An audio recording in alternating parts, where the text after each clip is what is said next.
Shalom, jumpa lagi dengan saya di channel yang berbeda. Channel saya tentang kesaksian. Betapa besarnya kuasa Tuhan di dalam kehidupan kita manusia. Oke, hari ini saya mau share tentang kenapa sih aku menjadi seorang yang murtad. Nah, sesuai dengan latar belakang foto saya ini foto kurang lebih sekitar 11 atau 12 tahun yang lalu. Karena saya murtad sudah 10 tahun. Banyak orang yang tidak menemukan jawabannya kenapa Nelinda murtad. Banyak sekali yang bertanya dan hari ini aku bikin videonya biar kalian tahu kenapa saya murtad. Karena mereka tahu bahwa aku orang yang tidak percaya pada Yesus Kristus. Aku bukan orang yang percaya pada Yesus Kristus. Aku seorang muslim yang taat, sholat 5 waktu, tepat waktu, berpuasa di bulan Ramadan. Saya orang yang rajin puasa Senin Kemis dan saya rajin berwirid. Sehingga banyak orang yang tidak percaya, kok bisa Nelinda kok murtad? Ya mau murtad atau apapun, saya mau bilang bahwa hidup kita manusia ada di tangan Tuhan. Tuhan yang mengatur hidup kita, bukan manusia. Jadi tidak usah Anda murtad-murtadin saya, kafir-kafirin saya soal mati saya hidup, mati saya masuk neraka atau masuk surga.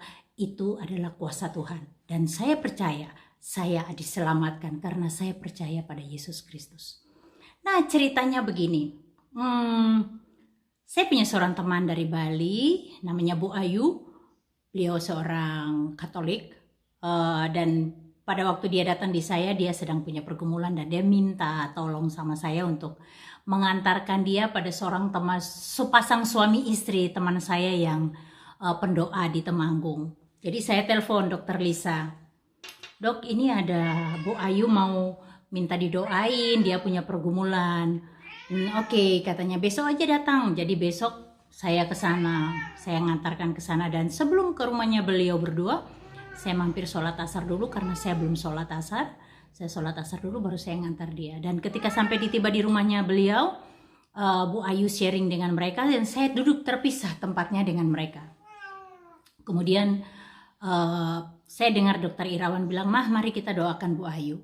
Jadi saya melihat mereka berdua menumpangkan tangan di atas kepala Bu Ayu. Mereka berdoa dan saya hanya melihat aja gitu. Oh, begini cara orang Kristen berdoa. Tapi tiba-tiba ada suara yang bisikin di hati saya. Orang berdoa kok kamu menteleng. Saya ada rasa malu terus saya merem aja. Tapi bukan berarti saya ikut mereka berdoa, no. Tidak. Ketika saya merem itu saya merasakan ada juga orang menumpangkan tangan di kepala saya. Saya pikir, Ibu Dokter Lisa atau Dokter Irawan ngapain? Kan aku nggak minta didoain. Kenapa mereka doain aku? Aku pikir gitu. Ngapain sih orang Kristen nih? Aku pikir gitu. Terus aku coba micingkan mata saya untuk melihat kakinya. Kan bisa terlihat kakinya Dokter Lisa atau Dokter Irawan. Saya micingkan mata saya dan saya melihat jubah putih yang bersilau. Masih berpikir saya begini.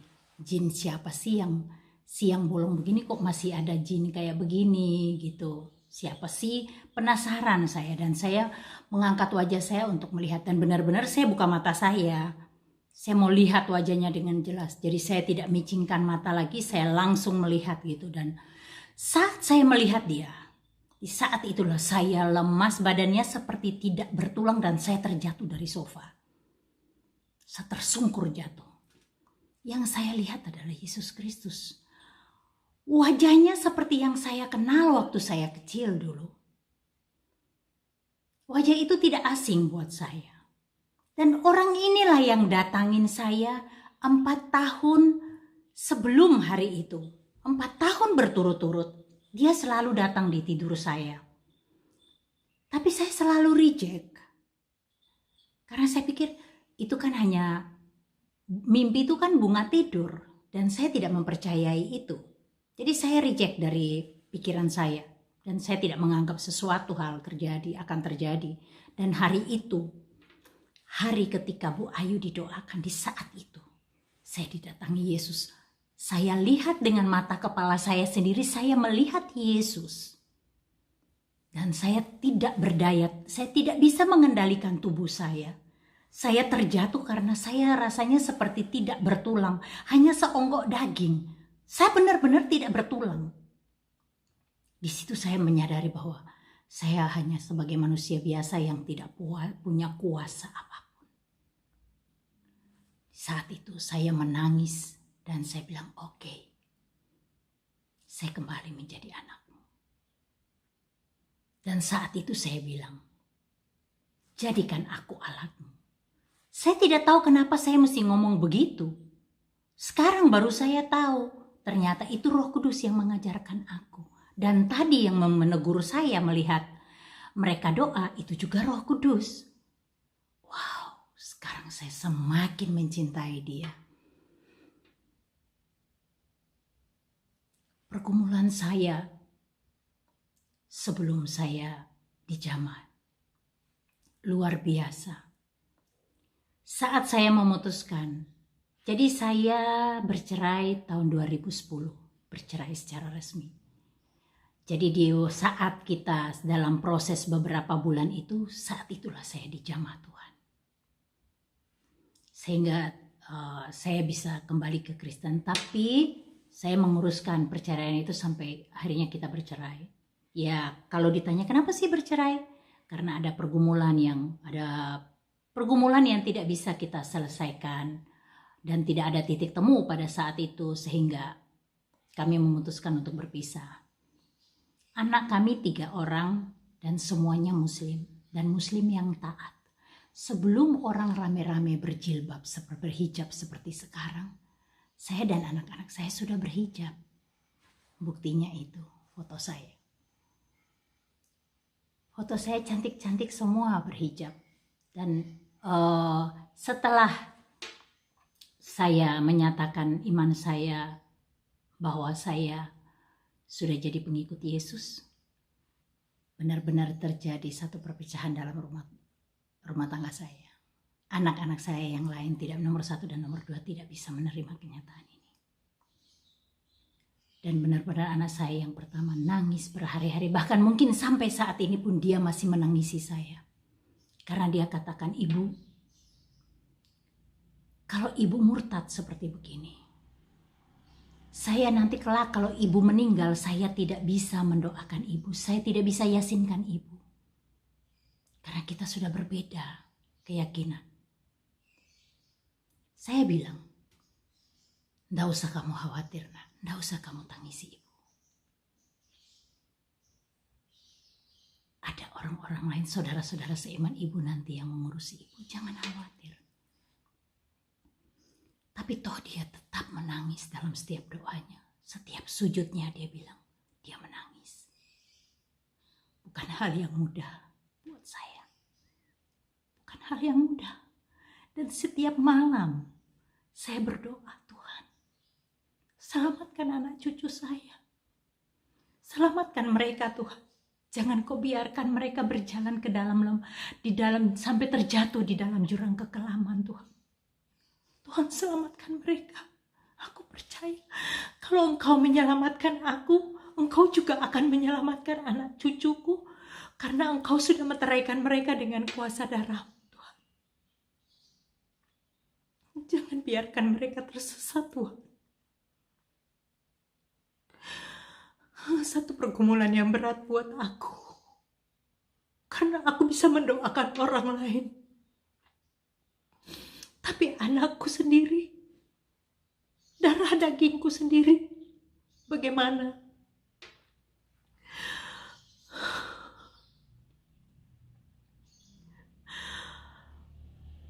Dulu aku berpegang teguh dengan keimananku, dan aku selalu reject kalau ada teman yang menginjili aku atau keluargaku.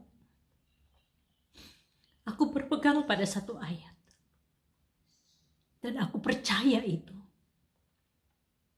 Aku yakin bahwa agama yang aku anut adalah agama yang benar.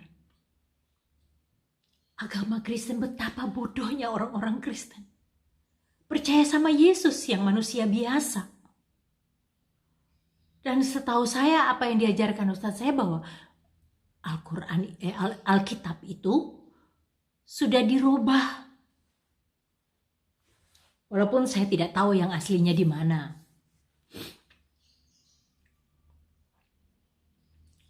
Saya bukan orang yang percaya kepada Yesus.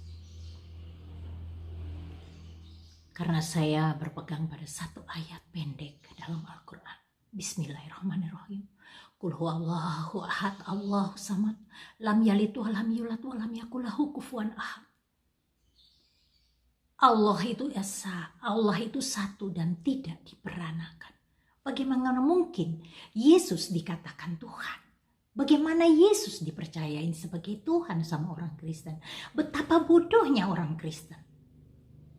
Buktinya dia mati dan disalibkan. Kenapa dia tidak tunjukkan kuasanya kalau dia memang Tuhan?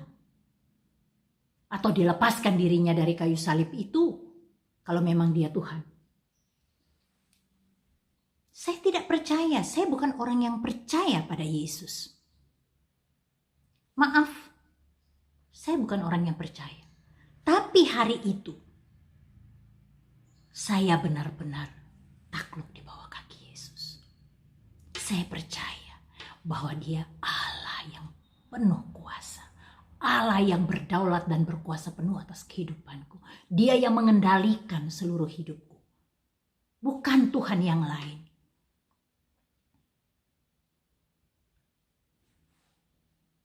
Banyak hal saya alami. Saya banyak mengalami Tuhan. Saya mengalami Yesus luar biasa. Dan saya tahu di dalam nama Dia ada kuasa yang besar. Di dalam nama Dia ada mujizat. Saya alami. Saya bisa katakan begitu.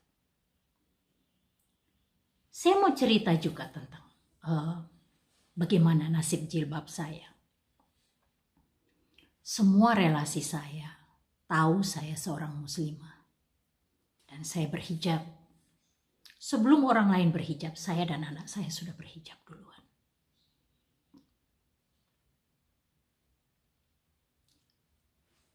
Waktu saya memutuskan untuk mengikuti Yesus, saya masuk ke gereja. Jadi itu kalau nggak salah mungkin kejadian itu hari Rabu atau Kamis sore. Dan saya memutuskan, oke, saya hari Minggu mau ke gereja.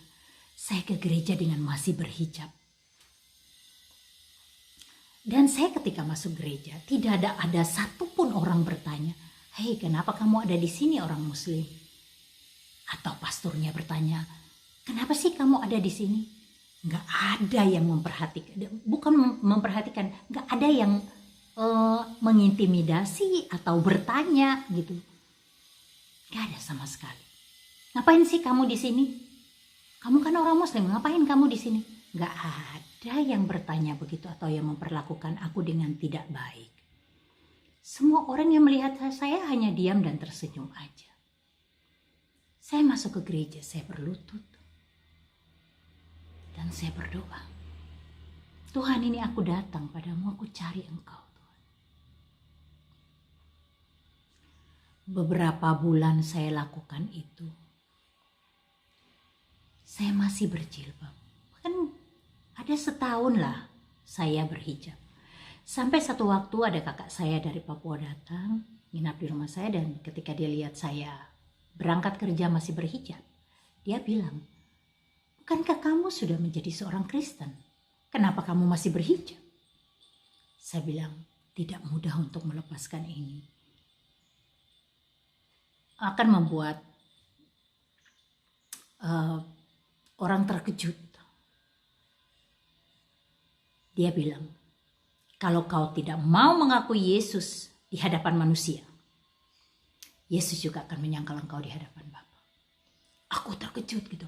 Oh iya, ada ayat itu. Oh jangan Tuhan. Aku bilang, Tuhan Yesus ampuni aku Tuhan.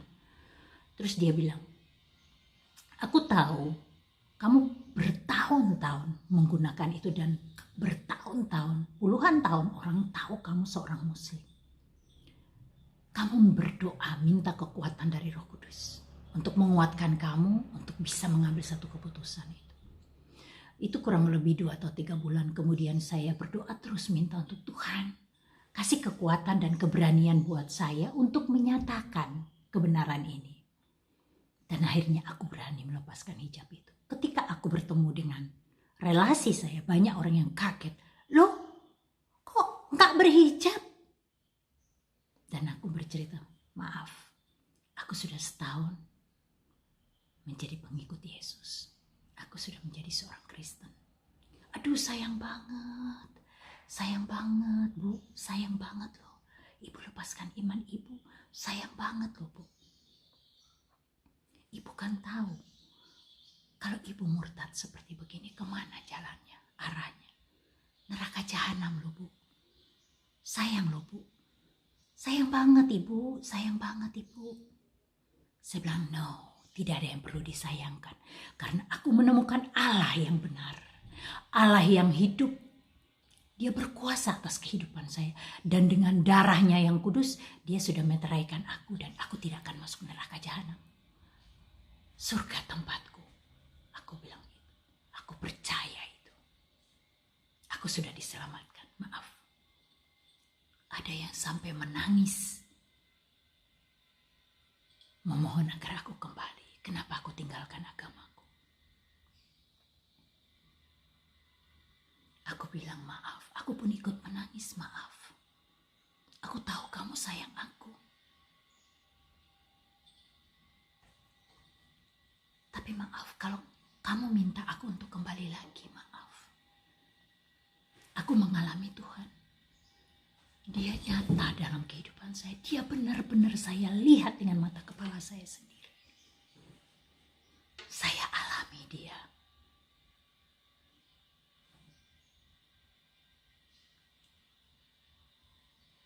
Dan kembali lagi ke anak-anak saya. Pertentangan itu terjadi. Tapi saya mau buktikan bahwa hidup saya jauh lebih baik. Hidup saya jauh lebih penuh damai sejahtera dan sukacita. Dalam kondisi apapun. Dibandingkan dulu saya banyak uangnya, tetapi saya dalam keadaan depresi berat. Bahkan sempat mau bunuh diri. Saya akan cerita di video-video saya yang akan datang. Bagaimana Tuhan menyelamatkan hidup saya di saat saya melakukan percobaan bunuh diri sampai 2 kali. Bagaimana Tuhan menyelamatkan saya. Bagaimana ketika saya ekonominya sedang terjatuh. Bahkan saya di minus. Saya tidak punya uang lagi untuk memberi makan buat anak-anak saya. Tidak bisa membayar pembantu. Saat itu Tuhan turun tangan mengatasi itu. Nanti saya berikan kesaksian saya lagi bagaimana Tuhan menolong saya. Di saat saya sakit, yang sudah harus operasi bahkan sakit yang berat, Tuhan menolong saya. Saya banyak mengalami Tuhan dibandingkan mungkin orang yang terlahir dari Kristen dan sampai tua dengan Kristennya, tapi dia tidak mengalami Tuhan. Saya banyak sekali mengalami Tuhan. Bahkan di saat corona seperti begini, saya tidak stres karena pekerjaan saya tidak berjalan sebagaimana yang saya inginkan. Tapi Tuhan luar biasa. Sukacita damai sejahteranya terus ada di dalam sini. Saya bisa terus ada sukacita. Itu kenapa? Roh Kudus ada di dalam aku. Saya bukan orang Muslim yang KTP. Dan itu semua orang yang mengenal aku tahu siapa aku. Tolong setelah video ini saya rilis, jangan Anda murtadkan aku, kafirkan aku, menghujat aku. Karena hak untuk memilih agamaku adalah pribadi aku. Bukan kamu. Agamamu, agamaku. Tidak perlu menghujat dan tidak perlu kalian membesar-besarkan apabila ada orang Kristen menjadi mu'alaf. Karena tanpa Anda tahu, tidak perlu kami besar-besarkan, lebih banyak lagi orang Islam yang masuk agama Kristen. Kenapa? Karena mereka mengalami Tuhan. Mereka merasakan jamahan Tuhan, bagaimana Tuhan menjamah hidup mereka. Bagaimana Tuhan Yesus menolong mereka.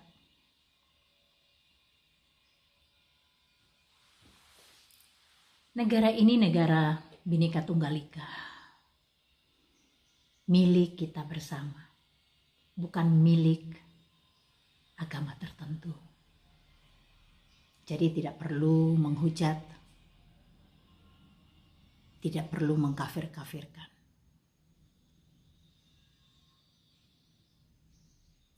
Kiranya damai sejahtera dan sukacita dari Tuhan Yesus juga ada di dalam kamu. Setelah mendengar video saya ini. Karena dalam Yesus itu ada damai sejahtera dan sukacitanya. Dan dia berfirman. Di dalam Yohanes 14 ayat 6. Dia berfirman, akulah jalan kebenaran dan hidup. Tidak ada seorang pun datang kepada Bapa tanpa melalui aku. Bagaimana mungkin kita datang kepada Allah tanpa melalui titiannya ini? Titiannya ini adalah Yesus Kristus.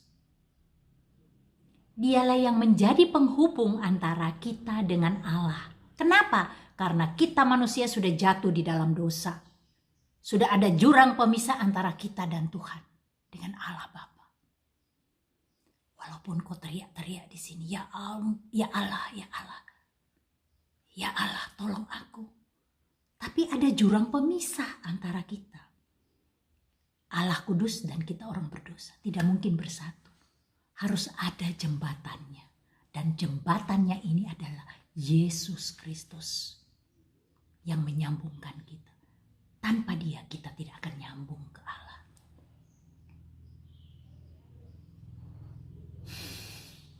Dan saya bersyukur, puji Tuhan. Haleluya. Saya sudah diselamatkan oleh darah Yesus. Terima kasih Tuhan Yesus. Kiranya kesaksian saya ini menjadi berkat bagi banyak orang. Yang masih ragu di sana, percayalah bahwa di dalam Yesus segala persoalanmu akan dituntaskan. Diberi jalan oleh Yesus. Bukan berarti bahwa kalau kamu menjadi pengikut Yesus, masalah beratmu, jadi kamu mengalami di dalam hidup itu tidak mengalami masalah. No, justru di dalam menjadi pengikut Yesus banyak sekali masalah yang akan menerpa. Tetapi kita pegang firman Tuhan. Dia berjanji bahwa walaupun di lembah kekelaman sekalipun, aku akan menyertai engkau sampai akhir zaman. Tuhan ada menyertai kita. Jadi kita tidak perlu takut. Dalam masalah sesulit apapun, Tuhan ada. Luar biasa Tuhan Yesus itu. Aku banyak sekali mengalami Tuhan Yesus. Aku banyak sekali mengalami dan banyak sekali berkat yang Tuhan berikan buat aku. Aku percaya kamu yang masih ragu mendengar video saya ini, kamu lebih percaya bahwa dan mengambil keputusan mengikuti Yesus, jalan kebenaran itu. Jangan ragu. Jangan takut diintimidasi. Tuhan ada menyertai kamu. Apabila kamu menangis di kakinya, minta ampun sama Tuhan dan percaya, aku terima engkau sebagai Tuhan dan Juru Selamatku. Bertakhta dan berkuasalah dalam hidupku. Jadilah pemegang tunggal hidupku. Dia yang berkuasa. Jangan takut dalam masalah sesulit apapun. Pasti dia kasih solusinya. Karena dia Allah yang luar biasa. Allah yang dahsyat, Allah yang tidak pernah meninggalkan perbuatan tangannya. Aku percaya Tuhan punya cara untuk menyelamatkan anak cucuku. Mungkin bukan sekarang, mungkin bukan besok, mungkin bukan tahun ini, mungkin bukan tahun depan. Tapi dia punya cara untuk menyelamatkan anak cucuku. Aku tidak pernah, bahkan mungkin aku sudah tidak ada di dunia ini. Tapi aku percaya dia sudah meteraikan aku dengan darahnya. Anak cucuku yang lahir dari rahimku, yang mengalir darahku, juga akan diselamatkan Tuhan. Itu doaku dan aku percaya itu. Terima kasih sudah nonton video saya. Kiranya ini menjadi berkat bagi banyak orang. Terima kasih, Tuhan Yesus memberkati.